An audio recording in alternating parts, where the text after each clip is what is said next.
Ilipofika jioni siku hiyo, wana Sodoma walikwenda kwa Lutu, wakamwambia, tupe wale wageni tuzini nao, uwatowe baraka.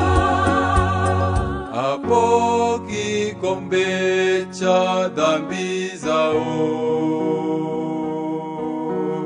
ilifurika mbele za Mungu mkuu.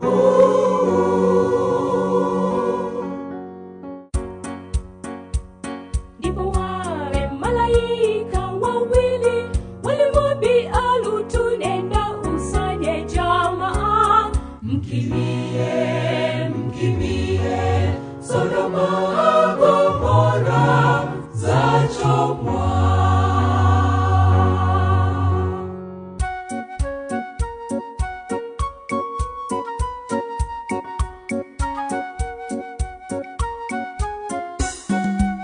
Alipokwenda kwa ndugu na jamaa na kuambia, Sodoma itachomwa, hawakujali, hata wakamcheka na kupuuza ujumbe wake Lutu.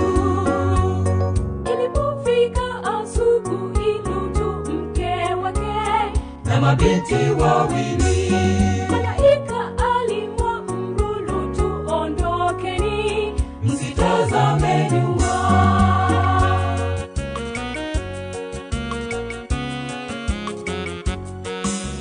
Ndipo wakaondoka Lutu na mke wake na wale binti zao, walikimbia ili waokoe maisha, Sodoma ikichomwa.